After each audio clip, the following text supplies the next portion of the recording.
Bismillahirrahmanirrahim. Assalamualaikum warahmatullahi wabarakatuh. Kami dari kelompok 4 akan mempresentasikan hasil diskusi kami yaitu tentang ekonomi Pancasila koperasi dan ekonomi kerakyatan, di mana tugas ini adalah untuk memenuhi salah satu tugas dari mata kuliah Kewirausahaan dan Koperasi 2 yang diampu oleh Ibu Dita Amelia MPD.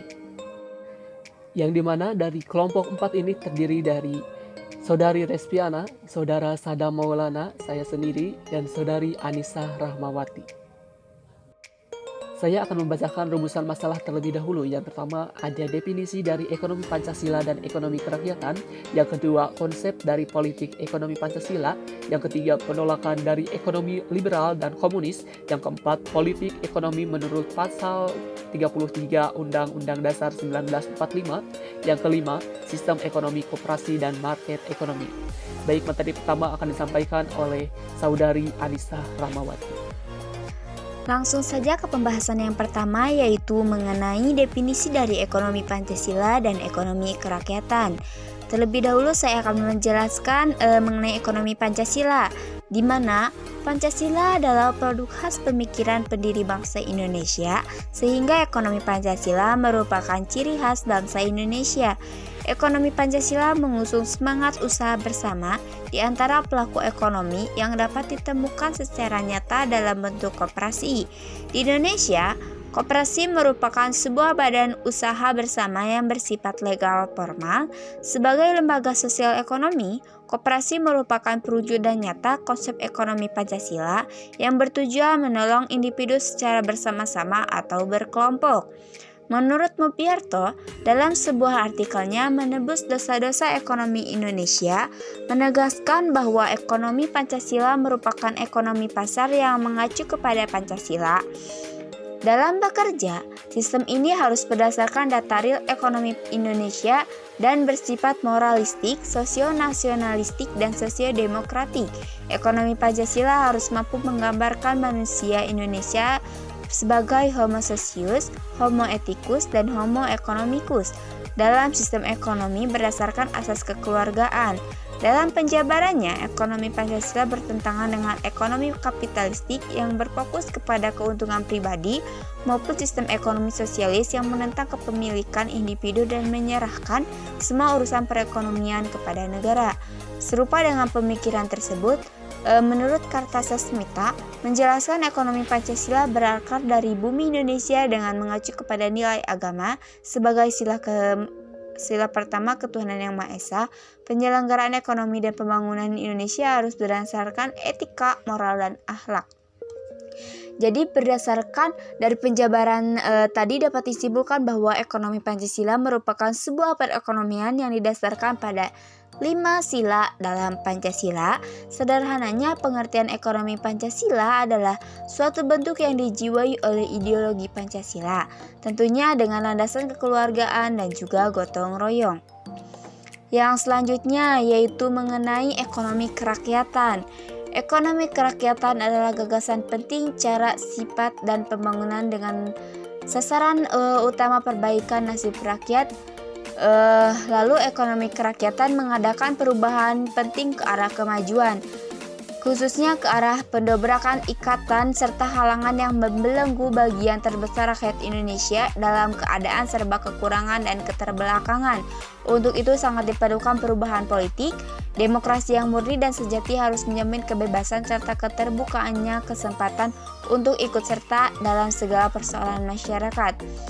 Menurut Zulkarnain, di dalam bukunya yang berjudul Kewirausahaan atau Strategi Pemberdayaan Usaha Kecil Menengah dan Penduduk Miskin, ekonomi kerakyatan adalah suatu sistem yang harus dianut sesuai dengan falsafah negara kita yang menyangkut dua aspek, yaitu keadilan dan demokrasi ekonomi, serta berpihak kepada ekonomi rakyat. Jadi pembangunan ekonomi kerakyatan adalah perkembangan ekonomi kelompok masyarakat yang mengikut sertakan seluruh aspek masyarakat dalam proses pembangunan yang berkaitan erat dengan keadilan, demokrasi ekonomi, keberpihak pada ekonomi rakyat yang bertumpu pada mekanisme pasar yang adil dengan tujuan untuk meningkatkan kesejahteraan ekonomi keseluruhan atau mayoritas masyarakat.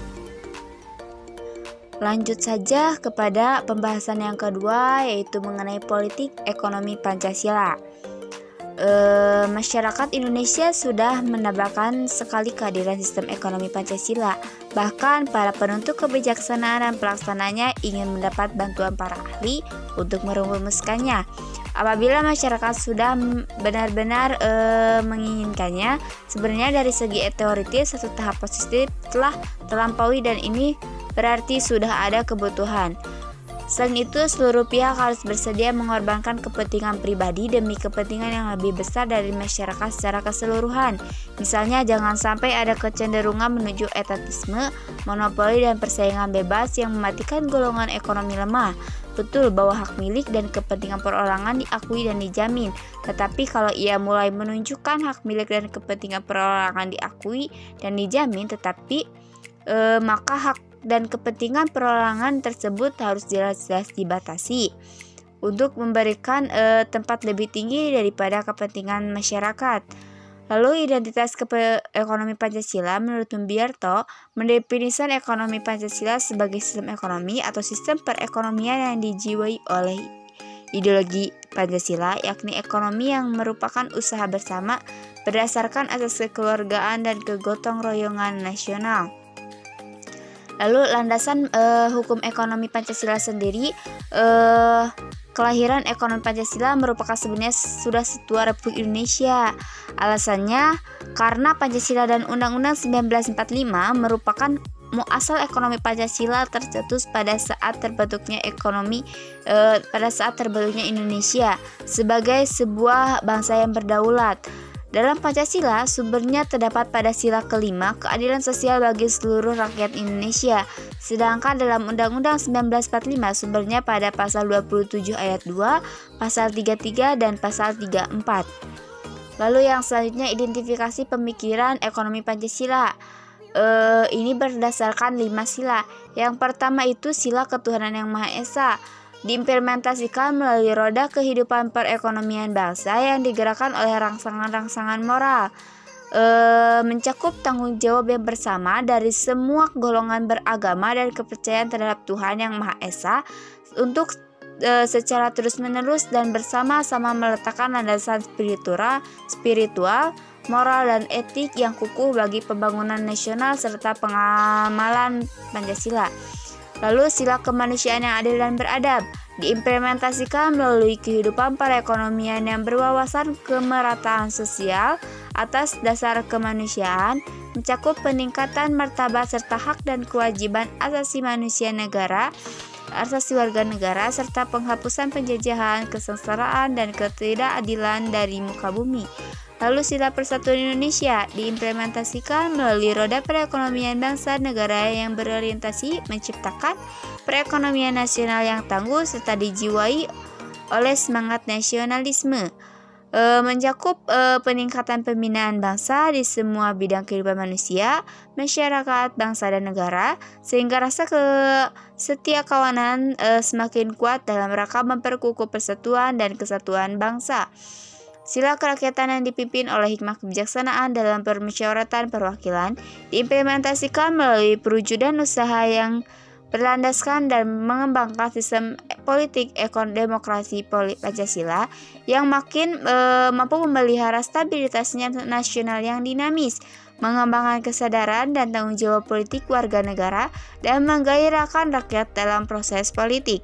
Lalu yang terakhir, sila keadilan sosial bagi seluruh rakyat Indonesia diimplementasikan melalui kehidupan perekonomian bangsa yang berorientasi untuk mewujudkan adanya keadilan ekonomi dan keadilan sosial bagi seluruh rakyat Indonesia, mencakup upaya untuk mengembangkan pertumbuhan ekonomi yang cukup tinggi yang dikaitkan dengan pemerataan pembangunan dan hasilnya menuju kepada terciptanya kemakmuran yang berkeadilan bagi seluruh rakyat Indonesia dalam sistem ekonomi yang disusun sebagai usaha bersama berdasar atas asas kekeluargaan. Baik, selanjutnya akan saya penjabaran sedikit mengenai konsep politik ekonomi Pancasila. di mana rujukan dasarnya itu yaitu Pancasila. Pancasila itu sebagai falsafah ideologi dan dasar negara, yang berarti bahwa wawasan dan nilai yang terkandung secara kultural tertanam dalam sanubari serta kepribadian yang menggambarkan kebiasaan perilaku dan kegiatan masyarakat. Nilai yang terkandung pun menjadi cita-cita normatif dalam penyelenggaraan berbangsa dan negara. Lalu yang selanjutnya ada Undang-Undang 1945 yang menjadi pedoman atau dasar dalam setiap penyelenggaraan kehidupan bernegara, sekaligus sebagai ide-ide dasar yang digariskan oleh the Founding Fathers.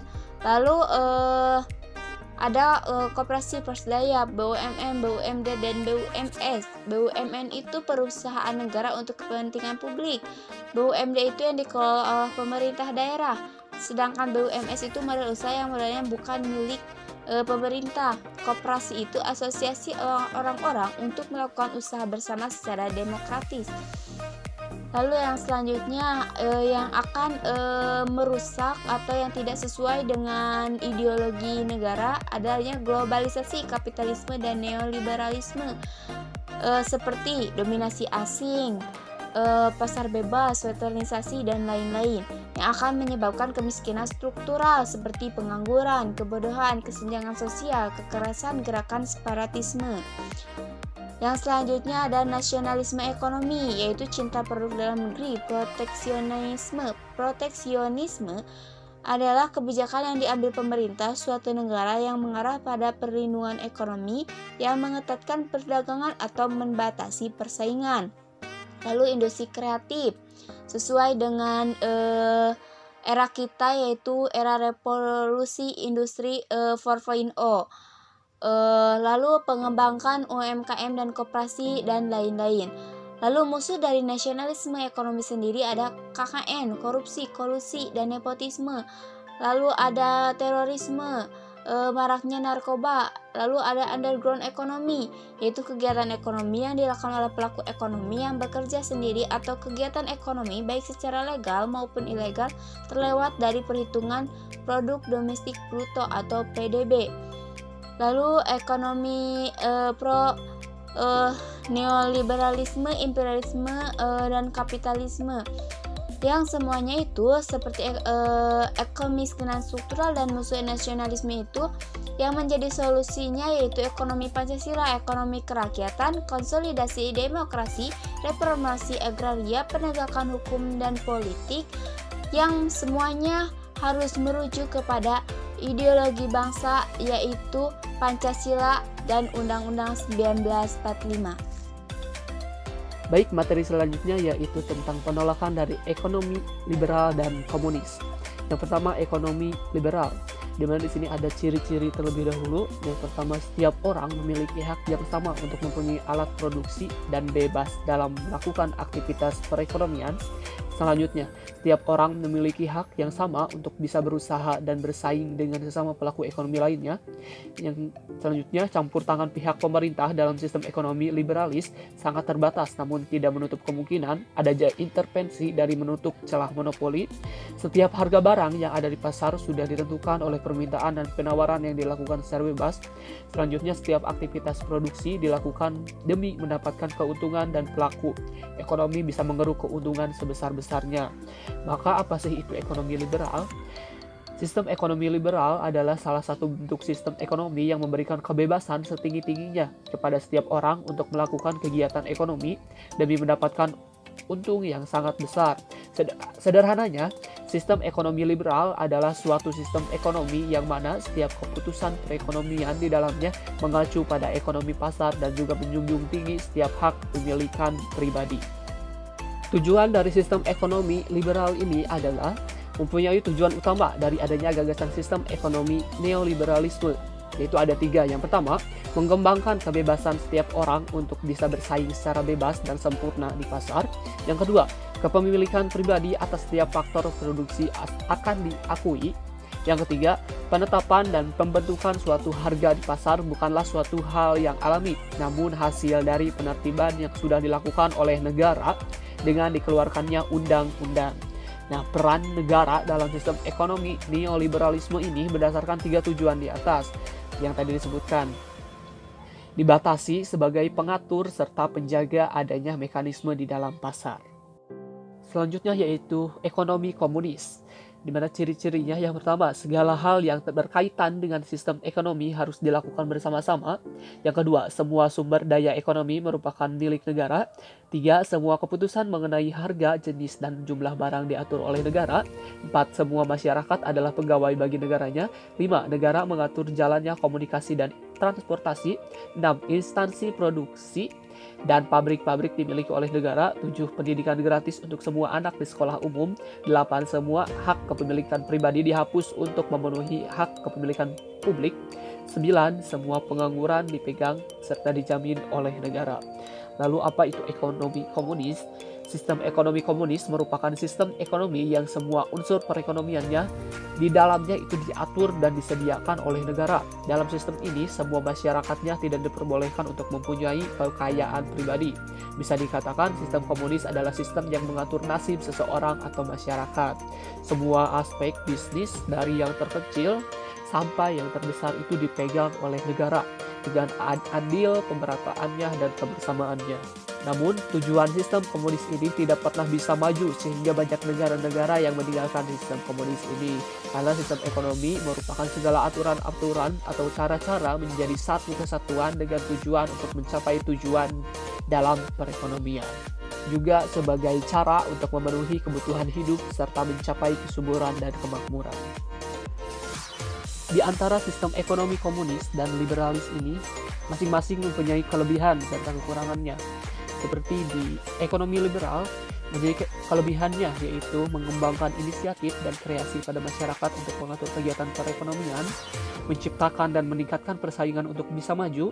Setiap orang memiliki hak yang sama dalam memiliki sumber produksi baik itu barang ataupun jasa, meningkatkan efisiensi dan efektivitas tinggi demi mencari keuntungan, menciptakan barang berkualitas tinggi agar bisa laku di pasaran, hak untuk memiliki sektor usaha tertentu disesuaikan dengan kemampuan yang ada, dan tingkat produksi akan didasari dengan kebutuhan masyarakat.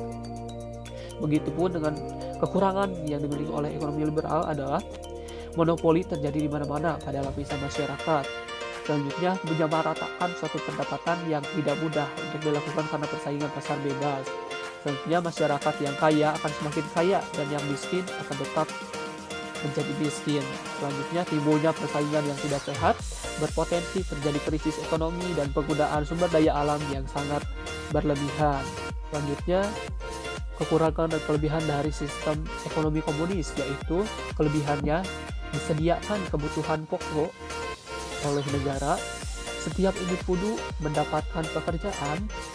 Selanjutnya didasarkan oleh perencanaan negara, maksudnya itu semua pekerjaan didasari oleh perencanaan negara yang sempurna. Selanjutnya diproduksi oleh negara, di mana segala bentuk produksi akan dikelola oleh negara.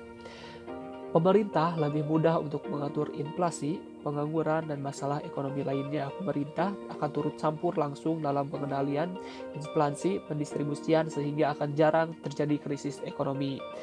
Nah, di mana adapun kelemahannya dari sistem ekonomi komunis ini, yang pertama, sulit melakukan transaksi, di mana tawar-menawar adalah hal yang sangat sukar dilakukan oleh seseorang. Selanjutnya, jual beli sangat terbatas, begitupun masalah harga yang harus diatur oleh pemerintah. Selanjutnya, kebebasan dibatasi, di mana sistem tersebut menolak sepenuhnya sifat mementingkan diri sendiri. Selanjutnya, pendidikan moral terabaikan karena terlalu fokus kepada pencapaian sistem perekonomiannya.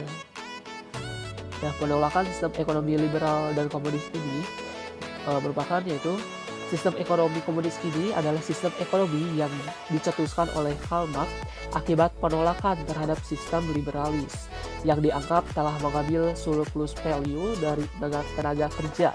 Dia menganggap bahwa pembangunan yang sejati bukanlah pembangunan kapitalis, akan tetapi pembangunan yang digerakkan oleh pemerintah untuk menciptakan kekayaan material yang nanti akan didistribusikan kepada tenaga kerja yang membutuhkan di dalam kegiatan produksi mereka. Perkenalkan, nama saya Respiana. Di sini saya akan mencoba menjelaskan materi terkait politik ekonomi menurut pasal 33 Undang-Undang Dasar 1945. Penjelasan pasal 33 Undang-Undang Dasar 1945 menyebutkan dasar demokrasi ekonomi adalah produksi, dikerjakan oleh semua untuk semua. Maksudnya, kemakmuran masyarakat yang diutamakan bukan kemakmuran orang seorang. Cabang-cabang produksi yang penting bagi negara dan yang menguasai hidup orang banyak harus dikuasai oleh negara. Apabila tidak, maka tampuk produksi akan jatuh ke tangan orang perorangan yang berkuasa dan rakyat banyak yang ditindasnya. Sistem perekonomian yang diterapkan di Indonesia adalah sistem perekonomian Pancasila. Maka secara normatif, Pancasila dan Undang-Undang Dasar 1945 adalah landasan ideal sistem perekonomian di Indonesia. Dasar politik perekonomian ini diatur dalam Undang-Undang Dasar 1945 pasal 33 yang berbunyi ayat pertama, perekonomian disusun sebagai usaha bersama berdasar atas asas kekeluargaan. Maksudnya, yakni sistem ekonomi yang dikembangkan seharusnya tidak berbasis persaingan serta asas yang sangat individualistik. Ayat kedua, cabang-cabang produksi yang penting bagi negara dan yang menguasai hajat hidup orang banyak dikuasai oleh negara. Memberikan maklumat yang sangat terang-terangan bahwa pemerintah memiliki peran yang sangat besar dalam kegiatan ekonomi. Ekonomi bukan hanya dilakukan oleh masyarakat swasta ataupun individu, terutama untuk cabang-cabang produksi yang menguasai hajat hidup orang banyak. Yang ketiga, bumi, air, dan kekayaan alam yang terkandung di dalamnya dikuasai oleh negara dan dipergunakan untuk sebesar-besarnya kemakmuran rakyat. Jadi, seisi bumi, air, dan kekayaan alam ini berhak dikuasai oleh negara dan negara tersebut berhak memberikan sebagian manfaat dari bumi air ini untuk kemakmuran rakyatnya. Ayat keempat, perekonomian nasional diselenggarakan berdasarkan atas demokrasi ekonomi dengan prinsip kebersamaan, efisiensi berkeadilan, berkelanjutan, berwawasan lingkungan, kemandirian, serta dengan menjaga keseimbangan, kemajuan, dan kesatuan ekonomi nasional. Maksudnya, prinsip perekonomian nasional dijadikan sebagai rambu-rambu yang sangat penting dalam upaya mewujudkan demokrasi ekonomi di Indonesia. Ketentuan lebih lanjut mengenai pelaksanaan pasal ini diatur dalam Undang-Undang Dasar 1945.